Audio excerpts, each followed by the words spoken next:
오늘 영상에서 보셨듯이 마태복음 23장 1절 말씀인데요. 주님께서 무리들과 제자들에게 바리새인과 유대인들, 서기관들의 행위를 책망하시는 말씀을 주시고 있는 내용입니다.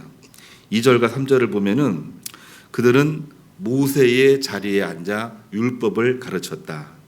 모세가 얼마나 훌륭한 사람입니까? 그 자리에 앉아 말씀을 가르쳤다는 이야기는 권위 있게 가르쳤다는 얘기죠. 그런데 그렇게 말씀을 가르치는 사람이긴 했지만 그들은 사람들에게 짐을 지우면서도 본인들은 손가락 하나 움직이지 않고 높은 자리에서 자랑하면서 인사받기를 좋아하고 그렇게 생활을 해왔기 때문에 그들이 말하고 있는 율법 하나님의 말씀은 지키지만 그들의 행위는 본받지 말라. 이게 예수님의 말씀의 요지였습니다. 왜 이런 말씀을 하셨을까요? 이것은 단순히 사람들에게 뭔가를 보여주려고 하는 가증한 연극이기 때문에 그렇습니다. 주님께서 우리에게 요구하고 계시는 것은 거짓과 욕망을 제거하는 근본적인 변화를 요구하고 계시는 것이죠. 이것이 바로 진정한 지도자요, 이것이 바로 진정한 변화요, 이것이 바로 진정으로 주님을 따르는 성도의 삶이라고 말씀해 주시고 있는 것입니다. 그리고 주님께서는 몸소 그 길을 걸어가셨습니다. 하나님이 기뻐하시는 참된 지혜는 무엇일까요? 우리가 늘 지혜, 참된 지혜, 하나님의 지혜 이런 이야기들을 여러 번 이야기를 했는데 하나님이 기뻐하시는 지혜는 과연 뭘까요? 지혜의 왕이라고 불리고 있는 솔로몬은 오늘 전도서 9장 17절에서 다스리는 자의 호령이 아니라 지혜자가 조용히 선포하는 하나님의 말씀이라 이렇게 선언을 했습니다. 사도 바울은 고린도전서 11장 23절에 하나님이 기뻐하시는 지혜는 사도 바울이 고백합니다. 내가 주님께 받은 것으로 주님께서 성육신 하신 것처럼 낮추는 것이요. 몸이다라고 하는 그 이야기는 하나님이 육신이 되어 우리에게 오셨다는 이야기입니다. 뿐만이 아니라 주님께서 다시 오시는 그날까지 약속을 믿고 사는 것이다. 잔을 받으라.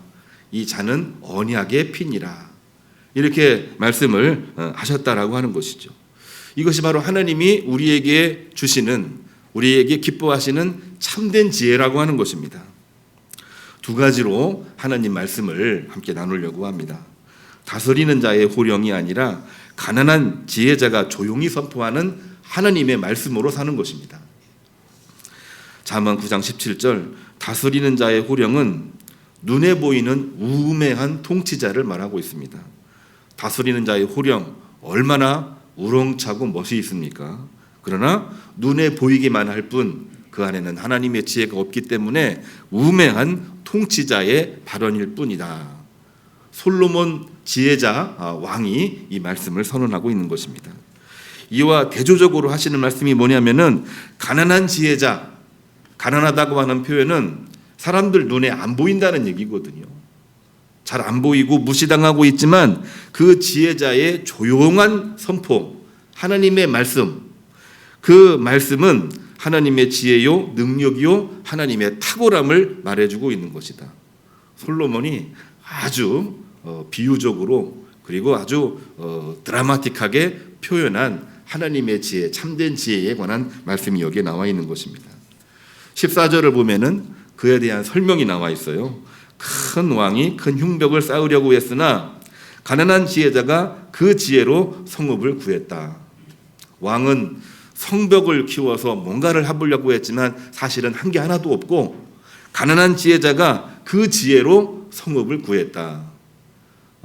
정말 눈에 보이는 사람들이 생각하고 있는 지혜와 그 안에 들어있는 하나님의 지혜가 아주 극명하게 대조가 되고 있는 말씀이 여기에 들어있는 것입니다. 그렇기 때문에 이 말씀은 인간의 능력을 의존하는 태도를 벗어나서 그야말로 하나님의 은혜로 하루하루를 살아가라. 그 말씀의 의미가 이 안에 들어있는 것이죠. 우리가 많이 들었던 말 중에 칼보다 펜이 세다는 그러한 말이 있습니다. 그런데 오늘 잠언 9장 18절을 보면은 지혜가 병기보다 낫다, 이런 말씀을 솔로몬이 쓰고 있어요. 솔로몬이 쓰고 있지만 결국은 솔로몬을 통해서 하나님이 말씀하시는 거기 때문에 하나님의 말씀입니다. 솔로몬은 이에 대해서 설명을 하고 있는데, 이것을 깨닫지 못하는 죄인이 선을 무너지게 했다, 이런 표현을 오늘 맨 마지막 절에 기록을 하고 있습니다. 그리고 선을 무너지게 했던 그 본인이, 그 장본인이 누구냐? 솔로몬 본인이라고 고백을 하고 회개를 하고 있는 장면이 여기에 나와 있어요. 우리가 솔로몬은 지에서 잠언을 기록했다고 이야기를 하지만 솔로몬의 전도서는 본인을 회개하면서 하나님 앞에 하나님의 지혜가 무엇인지를 고백하고 모든 만민들에게 참된 지혜를 선언하고 있는 것이 이 전도서에 관한 그러한 내용입니다. 그렇기 때문에 솔로몬은 그 본인 자신이 회개를 하면서 아무리 뭐라고 해도 세상에 부귀영화를 다 가지고 있다고 할지라도, 세상에서 본인이 얻을 수 있는 거 다 얻었다고 할지라도 하나님의 지혜를 잃어버린다고 한다면은 호령하는 통치자의 우매함에 빠진다, 이렇게 설명을 하고 있는 것입니다. 솔로몬의 고백이고 하나님의 말씀이죠. 그렇기 때문에 승리한 자가 하나님 앞에 머리 숙여 회개하지 않으면 다스리는 자의 호령에 덫에 걸릴 것이다, 솔로몬의 이야기입니다. 뿐만이 아니라 패배한 자도 회개치 않으면 하나님의 지혜를 얻을 수가 없는 것이다, 솔로몬의 이야기입니다. 우리가 알고 있는 회개는 과연 무엇을 말하고 있는 걸까요? 보통 방향 전환이라고 이야기를 합니다. 좌에서 우로, 우에서 좌로. 그러나 회개는 결코 좌우로, 우에서 좌로 방향을 바꾸는 것이 아닙니다. 회개는 아래에서 위로, 더 섬세하게 구체적으로 얘기하면은 죄인의 길에서 의인의 길로, 죄인의 길에서 하나님의 지혜를 품고 살아가는 사람으로 변화되는 것, 그것도 그냥 변화가 아니라 180도 완전 변화를 이야기하는 것이 회개라고 하는 것입니다. 우리가 보통 성취와 실패를 많이 이야기를 합니다. 누구는 성취했고 누구는 실패했다. 근데 여기에 우리가 많이 신경을 쓰고 집착할 때가 참 많이 있는데요. 성취는 성취입니다만 승리라 말할 수는 없습니다. 실패는 우리가 졌다, 이런 의미도 있지만 그러나 그것으로 의로움으로 둔갑될 수도 없는 것입니다. 그 안에 참된 지혜가 없다면 그것은 성취일 뿐이고 실패일 뿐인 것입니다. 마치 우리가 게임을 하듯이 이길 때도 있고 질 때가 있는 것처럼 그냥 게임일 뿐인 거죠. 그 안에서 하나님의 지혜가 존재하지 않는다면은 우리 모든 인생은 다 일종의 게임일 뿐인 것입니다. 그 게임 속에서 하나님의 지혜를 발견하는 자는 하나님의 지혜를 가지고 살아가는 사람이고, 그러한 사람이야말로 진정으로 하나님께서 기뻐하시는 참된 지혜의 소유자가 된다고 하는 말씀입니다. 지혜는 승패를 떠나서 모두 자신을 낮추며 돌이켜야 얻을 수가 있는 것입니다.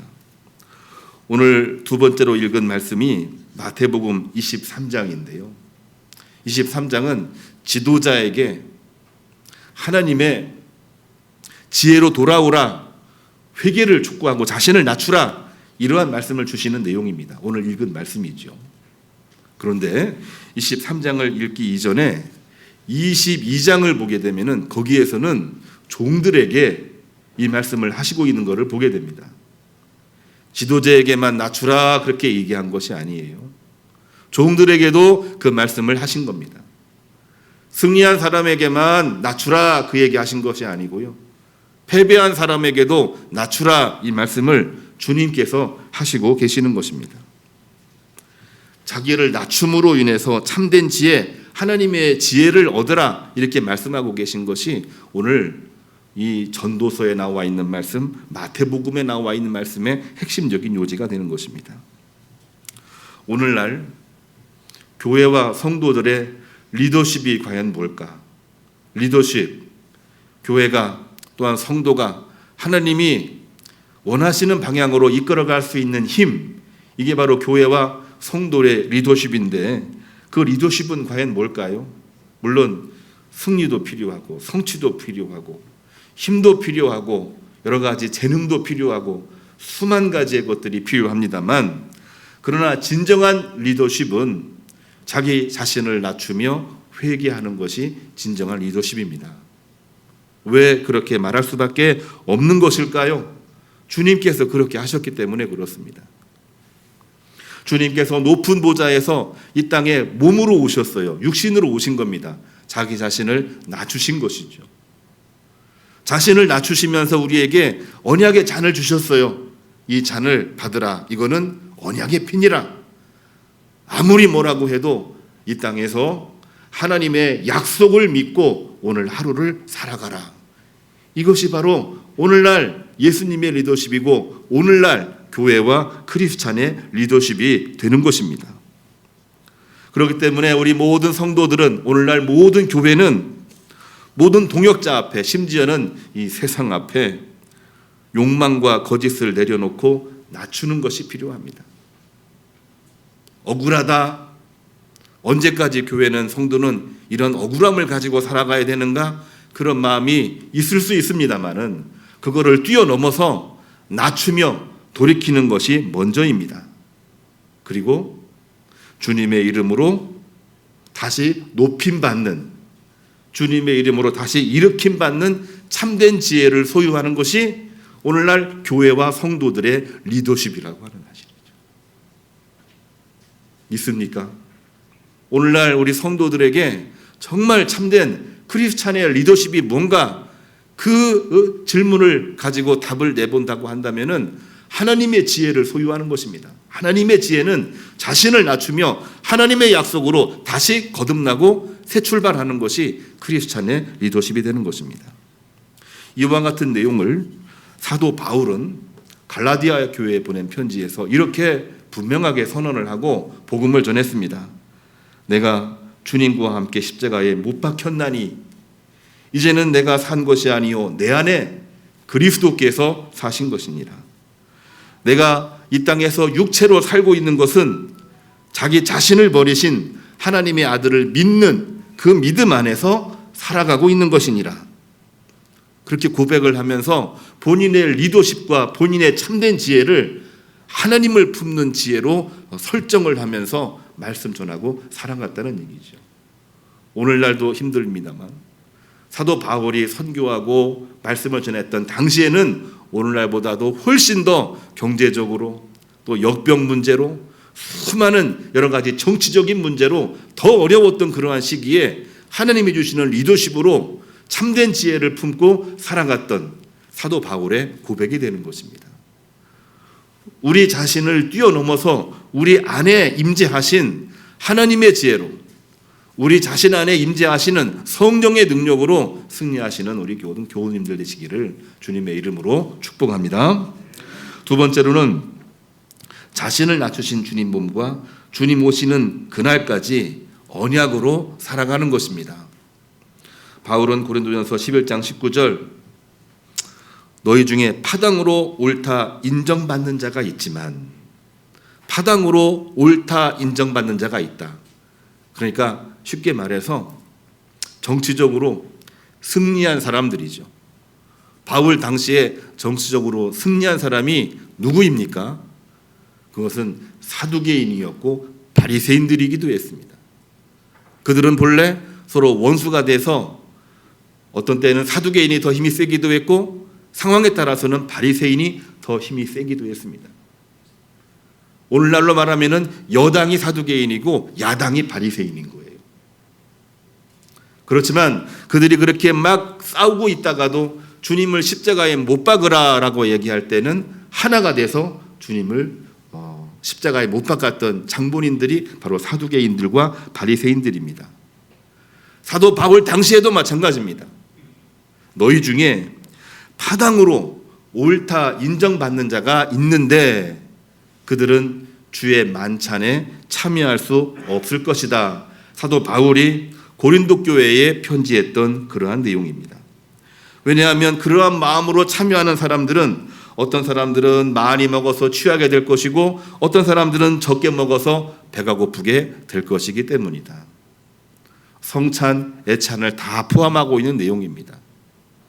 교회에 나와서 예배하고 기도하는데 하나님의 지혜를 품고 예배하는 것이 아니라 자기의 욕망과 자기 마음속에 있는 뭔가 목표를 가지고 하다 보니까 힘 있는 사람들은 너무 많이 먹어서 취하는 것이고요. 많이 못 먹은 사람들은 힘이 없어서 배고픔을 느낀다. 이러한 사람들은 주의 만찬에 참여할 수가 없느니라. 사도 바울이 이 고린도 교회에 이야기했던 내용입니다. 고린도 교회가 어떤 교회에 있는지 우리는 너무나 잘 알고 있습니다. 아가야 제국의 수도이기도 하지만 동서남북에서 수많은 크리스찬들이 모여서 이루어진 교회가 바로 이 고린도 교회입니다. 그러다 보니까 나는 바울에게 세례받았다. 나는 베드로에게 세례받았다. 나는 아볼로에게 세례받은 사람이다. 나는 세례 요한에게 세례를 받은 사람이기 때문에 누구보다도 먼저 세례받은 사람이다. 그러냐? 나는 주님으로부터 직접 세례받은 사람이다. 이런 식으로 얘기를 해가면서 파당을 이룹니다. 똑같이 예수님 믿는 사람이라고 이야기를 하고 있지만 그 안에는 하나님 예수님이 없는 거죠. 참된 지혜가 없는 거죠. 왜? 욕심과 욕망으로 패권을 이루어서 옳다 인정받으려고 몸부림치는 사람들이기 때문에 사도 바울은 주의 만찬에 참여할 수가 없다라고 이렇게 이야기하면서 우리가 너무나 잘 알고 있는 성찬회로의 초대의 말씀을 분명하게 하고 있는 것입니다. 고린도전서 11장 23절이죠. 내가 여러분에게 전하고 있는 것은 주님께 받은 것이니 곧 주 예수께서 떡을 가지고 축사하시며 이것은 너희를 위하는 내 몸이니 이것을 행하여 나를 기념하라 하셨습니다. 이 말씀을 선포하시면서 이 성찬에 참여하는 모든 분들은 그야말로 하나님의 지혜를 품고 이 성찬에, 이 만찬에 참여하는 것이다. 이렇게 선언을 하고 있는 것입니다. 하나님이 당신을 낮추며 육신의 몸으로 오신 것입니다. 내 몸이라 받아 먹으라. 나를 낮추며 육신이 된 이 떡을 받아 먹으라. 우리 모두에게 요구하고 있는 것은 자기를 낮추라는 얘기입니다. 자기를 낮춤으로 하나님의 참된 지혜를 얻으라고 하는 것입니다. 25절을 보면 식후에 또한 잔을 가지시고 이 잔은 내 피로 세운 새 언약이니 이것을 마실 때마다 나를 기념하라 하셨습니다. 낮추면서 나가는데 어려움이 있고 장애물이 있고 수많은 여러 가지 유동성이 있지만은 그러나 그때 거기서 흔들리지 말고 언약의 피 주님의 약속을 믿고 믿음으로 나가라. 그 말씀이 바로 언약의 피인 거죠. 솔로몬이 이야기했던 주님이 말씀하셨던 그리고 사도 바울이 증언했던 참된 지혜는 과연 뭘까요?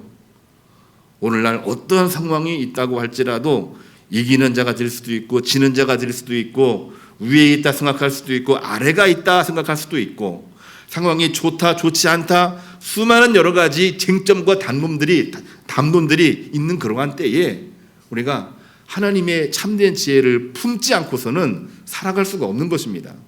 그 지혜를 품고 나갈 때에 하나님께서는 그 안에 복을 주시고 역사하시고 오른팔의 권능의 손으로 일으켜 세워주시는 것입니다.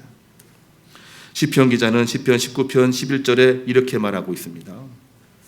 주의 종이 이곳으로 경고를 받고 이 경고를 지킴으로 하나님의 상이 크니이다.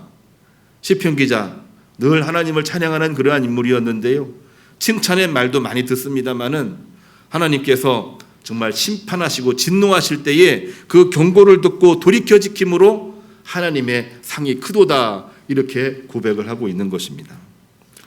오늘 사순절 셋째 주일입니다. 하나님께서 우리에게 요구하시는 것, 주님의 말씀 따라 기도하는 그런 사순절 기간에 우리에게 요구하시는 것은 이 땅에서 참된 지혜를 구하는 것입니다.